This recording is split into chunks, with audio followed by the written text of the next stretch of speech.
Pelatih timnas Indonesia U23 Gerald van den Burg mengakui celah timnya buat mengalahkan Thailand cukup tipis. Akan tetapi, ia sudah punya senjata supaya skuad Garuda Muda bisa memenangi pertandingan. Timnas Indonesia U23 akan berhadapan dengan Thailand dalam laga semifinal Piala AFF U23 2025. Pertandingan antara kedua kesebelasan ini tersaji di Stadion Utama Gelora Bung Karno, Senayan, Jakarta. Jelang bentrok kedua kesebelasan, Gerald van den Burg memuji kualitas Thailand.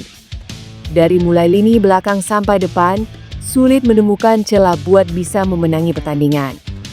Meski begitu bukan berarti timnas Indonesia U23 pasrah. Skuad Garuda Muda sudah punya cara agar bisa memenangi pertandingan. Timnas Indonesia U23 bisa dibilang punya keuntungan lebih menatap laga ini karena bertindak sebagai tuan rumah. Jadi sebagai tim, kami mempersiapkan diri dengan baik. Kita harus inisiatif di situ untuk bermain mengalahkan mereka. Tentu saja di akhir kita akan lihat di mana kita berada. Yang penting kita tetap kuasai bola, tetap bermain untuk memenangkan pertandingan melawan Thailand. Tutupnya. Laga antara timnas Indonesia U23 melawan Thailand diprediksi berlangsung sengit. Kedua tim sama-sama memiliki tradisi kuat di kawasan Asia Tenggara dan sama-sama memiliki materi pemain muda yang potensial. Duel ini juga menjadi ajang pembuktian bagi para pemain muda yang ingin menunjukkan kualitas mereka menjelang babak kualifikasi Piala Asia U23 dan SEA Games mendatang. Nama Mauro Zijlstra resmi tercantum dalam skuad utama FC Volendam untuk mengarungi kompetisi Eredivisie musim 2025-2026. Dilansir dari laman resmi klub, penyerang muda berdarah Indonesia ini akan mengenakan nomor punggung 19 dan berpotensi mendapat menit bermain lebih banyak di kasta tertinggi Liga Belanda. Musim lalu, Mauro sudah mencatatkan debut bersama tim senior Volendam dengan tampil dalam 7 pertandingan. Kepercayaan klub terhadap pemain berusia 20 tahun ini terus meningkat, terbukti dengan keberadaannya di skuad utama serta kontrak yang masih berlaku hingga 2027. Masuknya Mauro ke skuad Eredivisie menandai perkembangan positif bagi para pemain keturunan Indonesia yang berkiprah di Eropa. Dengan pengalaman bermain di liga kompetitif Eredivisie, Mauro bisa menjadi opsi menarik untuk memperkuat lini depan timnas Indonesia di masa mendatang. Pelatih Gerald van den Burg pun kini memiliki lebih banyak alternatif dari pemain diaspora yang bermain di level top Eropa. Mauro Zijlstra disebut bisa menjadi pemain tambahan buat timnas Indonesia yang telah memastikan diri lolos ke putaran keempat kualifikasi Piala Dunia 2026. Selain di level senior, Zijlstra juga masuk dalam proyeksi timnas Indonesia U23. Mauro Zijlstra disebut bisa menjadi pemain tambahan buat timnas Indonesia yang telah memastikan diri lolos ke putaran keempat kualifikasi Piala Dunia 2026. Setelah dipantau pelatih kiper timnas Indonesia, Jo Rudenberg, mungkinkah Cirus Margono bisa dipanggil Gerald van den Burg untuk tim U23? Pada Rabu kemarin, para supporter Garuda dibuat heboh oleh unggahan Jo Rudenberg di media sosial Instagram. Sang pelatih kiper timnas Indonesia mengunggah foto bersama Cirus Margono, yang pada saat ini bermain di klub Liga Kosovo, KF Dukagini.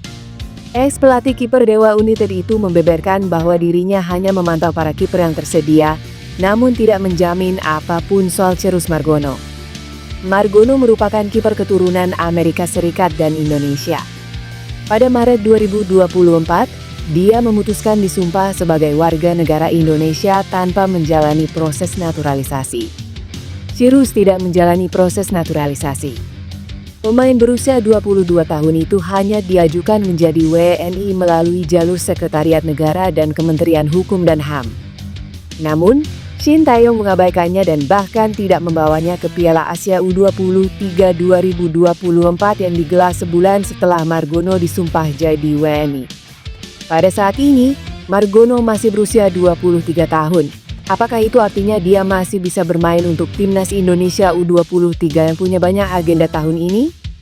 Dengan usia yang masih 23 tahun, Cirus Margono berpotensi untuk memperkuat timnas Indonesia U23 yang akan tampil di Piala AFF U23 2025. Ketua Umum PSSI Erick Thohir mengonfirmasi proses naturalisasi pemain keturunan tambahan untuk timnas Indonesia akan diproses pada Agustus 2025. Ia akan menghadap Presiden RI Prabowo Subianto agar dimudahkan. RI beberapa waktu lalu mengonfirmasi ada 2 pemain keturunan yang akan dinaturalisasi. Sementara di saat bersamaan, ada pula Mauro Zijostra yang akan memulai proses. Ketiga pemain itu ternyata akan diproses secara bersamaan. Hanya saja, 2 nama itu belum menyetor dokumen yang dibutuhkan. Mereka akan diproses bersama Mauro, prosesnya Agustus di DPR. Semoga kami akan mendapat kemudahan. Saya akan menghadap Pak Presiden, semoga minggu depan bisa diterima, kata Eric. Soal nama, Eric masih bungkam. Beberapa waktu lalu, ia hanya menyatakan 2 pemain tersebut berposisi di lini depan. Sebab, timnas Indonesia sudah punya stok yang cukup di lini pertahanan. Sejumlah nama sudah beredar di media sosial. Satu pemain disebut-sebut sebagai Emiliano Jonathans yang ayahnya belum lama ini berkunjung ke Indonesia. Demi ambisi lolos ke Piala Dunia 2026, PSSI kembali akan mendatangkan pemain naturalisasi baru. Pemain naturalisasi tersebut akan menggantikan Ole Romain di laga putaran keempat kualifikasi Piala Dunia 2026. Ole Romain tak dapat memperkuat timnas Indonesia pada laga putaran keempat kualifikasi Piala Dunia 2026 karena mengalami cedera retak punggung kaki saat bermain melawan Arema FC di Piala Presiden 2025. Agar asa tembus ke Piala Dunia 2026 tidak terkubur akibat absennya salah satu pemain pilar, PSSI memilih mendatangkan pemain naturalisasi baru. Ketua Umum PSSI Erick Thohir mengumumkan akan kembali mendatangkan pemain naturalisasi baru yang berposisi penyerang. Salah satu pemain yang dibidik PSSI untuk dinaturalisasi adalah Emiliano Jonathans. Dia salah satu pemain keturunan Indonesia dengan darah asli Depok yang berasal dari ayahnya. Nenek dari pihak ayah, dahulu berasal dari Depok. Marga Jonathans merupakan salah satu marga yang terdapat pada keluarga pemain keturunan ini. Dengan darah Indonesia yang jelas, bukan tidak mungkin Emiliano Jonathans akan menjadi pemain naturalisasi baru Indonesia. Meski demikian, belum ada pernyataan resmi dari pemain keturunan ini terkait kepastiannya membela timnas Indonesia. Namun, calon pemain naturalisasi baru ini telah menguatkan niat untuk kembali mengunjungi tanah air yang mana menjadi tempat tetua berasal. Lewat sebuah wawancara yang dilansir dari halaman resmi Transfermarkt, Emiliano Jonathans mengungkapkan keinginannya untuk mengunjungi Indonesia.